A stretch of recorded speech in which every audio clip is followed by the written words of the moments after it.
What's up, everybody? Welcome to Podcast Now. I'm Alex, and in this video, I want to talk about how replayable Gotham Knights is going to be, the replayability of the game. Now, this was sparked from a developer's comments. I believe it is Jeff Eleanor. I've actually followed him for quite a while, and then he rarely ever posts about what he's doing at his job. He's a nice guy. I'm sure he's a nice guy, but he rarely ever posts about what he's doing at his job, and recently, he did do a tweet where summed up more or less, it was that he's he's excited that when he wakes up, he gets to replay cool fights in Gotham Knights. Like, what a life. That pretty much is what it boils down to. And people have run with it in a lot of different directions. The first thing it makes me think of is the idea of replayability, of doing the same thing over and over again. Okay, and so that's what I want to talk about in this video. It's an interesting question. Well, at least interesting to me, and hopefully it's interesting to you guys, for the main reason that, you know, it's a game that I do think is designed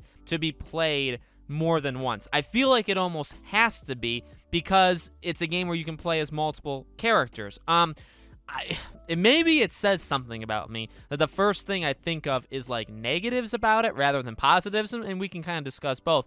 But the first thing I think of is like, well, I don't know how replayable it's going to be, because the idea of the game, right, is that everybody levels up with you. And I'll say this, I respect that. I think that's different. I don't mind it too much. At least I didn't mind it at all in the beginning. But I will say, after playing games for like a while and playing different kinds of games, I almost do like the idea of having different levels, of having an enemy that is just too powerful for you to beat right now, but if you come back in a couple hours when you're more powerful, you can beat them later. And I don't even know if that has anything to do with replayability, but I kind of feel like it does. I think it probably boils down to the fact, again, that you can play this game as multiple characters, and that you can play the game with other people. Now, I would say, let me bring in one of my main things that I don't like about this game that needs to be proven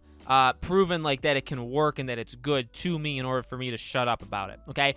And that is the feeling like everybody is unique and like scenes can work dynamically, but also having some personality to them. So like if I'm playing as Batgirl and you're playing as Robin and we're talking to Mr. Freeze and he's talking back, if we weren't those characters and we were somebody else, how would that conversation change? How would a conversation change if we were both Batgirl? Because you can do that, and I've said it since day one. I think that is the stupidest, dumbest decision you could ever do, okay? So the question is, that to me is a bigger piece to the whole puzzle, right? Because if there's something that you feel you're losing by not playing as all the characters, that would factor in to the replayability. I guess you could bring in what I was talking about with like the gameplay, with like the level, with like enemy levels. That's the other thing. I mean, ultimately, I would say in any game, or in a game like this, Witcher, Mass Effect, Dragon Age, like just go down the list, right? In all of these games, the reason you replay them, at least to me, the reason I would replay them is because I feel like I missed something like substantial the first time. Not that I didn't like get what I wanted the first time, right? Because maybe you did. If you played it like, say, all good, if it's like Mass Effect, if you wanted to play it all good, and then you're like, well, what would bad be? You know, what if I made all the wrong decisions? Or not even wrong, but like, you know what I mean? Just different decisions, right? What would that be like? For Gotham Knights, the thing is, that's not exactly how the game is, right? There is personality, there is like a difference there, but for the most part, the game is going to go on, you know, it doesn't matter who you pick, it's just going to continue to move forward, right? So that's the thing to me. The big aspect is the story. How much am I missing in the interactions between the characters? And you could even say it factors in, and this is potentially a good thing, okay? So this is like more of a positive thing. You can play this game single player or co-op. I assume everybody knows that, right? But I mean, like, I really want you to think about it. Now, I'm not calling you dumb or anything, but I want us to think about it, right? Because if you're playing it by yourself, just by yourself, you're only having the interaction between your character and whoever else. Could be a villain, could be a thug, could be another, Gotham Knight, character, anybody, right? But if you're playing it with two people, or like you and somebody else, immediately the dynamic is completely different, right? So if I play the game by myself, immediately the game is going to be different. Maybe small, maybe a big amount, right? if I play with somebody else, like versus just playing by myself. So I think alone, just by itself, that alone is a pretty big positive, right? I don't try to be negative. I honestly just kind of speak my mind, and if I say more negative things than positive, that's how I feel in that specific video or on that specific day, right? I try to keep it very real and down to earth with you guys. But I would say in a more positive, which I didn't even think of starting this video, you know what I mean? I think that'll help the game because, I would say for me personally, I would probably play this game first by myself, mainly as Batgirl. The interesting thing, I guess, again, which I don't know if this will help or hurt, and this is something that I really think I need to experience in order to have a full-on opinion on it, is that, remember, not just will enemies level up and scale with you, but you level up and scale with yourself. And what do I mean by that? So again, say I main Batgirl, which I'm going to do. But it's the weird thing because maining a character in this game doesn't mean what it normally means, okay? Because if I main, quote-unquote, Batgirl, all the other characters are the exact same skill set as her if I were to switch to them. It's not that I'm playing as Batgirl, get her to level 28, and then say, okay, I'm going to bring in my level 1 Nightwing now. That's not how it works. You'd bring in a level 28 Nightwing, and you'd be able to put the gear on him and equip him with his attributes or whatever they're going to use, skill points, however they do it. That's how the game works, okay? I don't know if I like that, and that's something, again, I'm going to have to experience. So really, to me, yeah, it's tough. It's actually a really tough thing. I know I'll play this game more than once. That's another thing. Like, maybe that makes me sound hypocritical or, whatever, but, I mean, factually, I'm going to play this game more than once. I want to see all the variations. I want to see all the different things because, yeah, I think there is value to...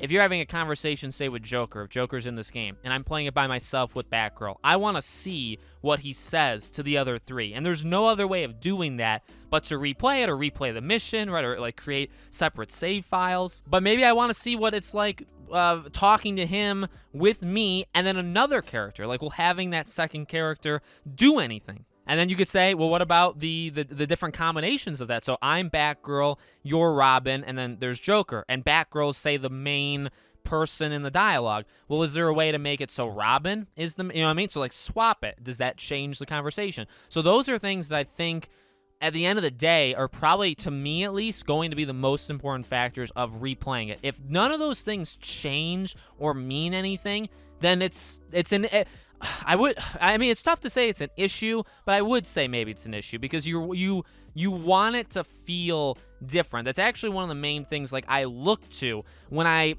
beat The Witcher, and then I'm like, okay, I want to see, like, I won't replay it. I want to see online. Let's see what the different variations are. Mass Effect, I've played the series twice. I've done pretty much the same decisions both times, besides my love interest, okay? But I've always picked, like, good options. I've gotten the good ending, stuff like that. I'll look online for the other options. So it's like, what will the other options look like? And credit to them, a lot of times they are very different. You know what I mean? Obviously, the end outcome is somewhat similar because you have to do that because the game has to progress. But, like, in the moment, you can find value in saying the best thing versus the worst thing. And you can feel some value in, like, oh, that's a cool different line or delivery, or maybe there's a different action. Maybe somebody dies, or maybe not even going that far to, like, death, right? Maybe it's just a different thing that plays out for 5, 10, 15 seconds, and then you kind of get back on track to where you would have been. Yeah, limitations are there, but, like, it does feel like I need to see that. You know what I mean? It's like that you're missing something by not playing it both ways. Now, you could go online and watch it, right? Again, with Gotham Knights, you can't, it's not like that. It's not really choosing your own adventure, but there is the differences in the characters. Maybe there's, and, I didn't even talk about the actual gameplay. Maybe fighting a boss. Like, what's fighting a boss? What's fighting Mr. Freeze as Batgirl look like versus Red Hood? Does that seem different? Is it easier to beat him?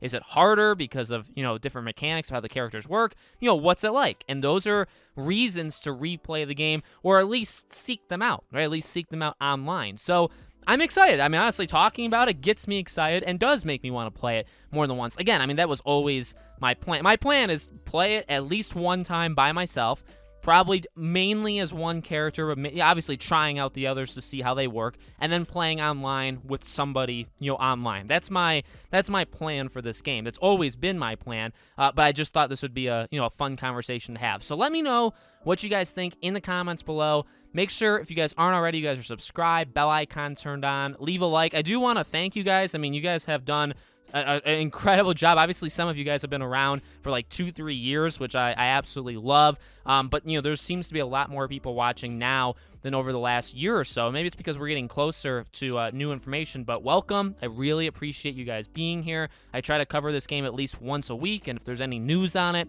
obviously I cover it as well. If you guys want to check out any of my other social medias, I have a Twitter, I have a second channel, I have a Patreon and YouTube memberships. All the links there are in the description if you guys want to check them out. Thank you for watching, guys, and I'll see you all on the next video.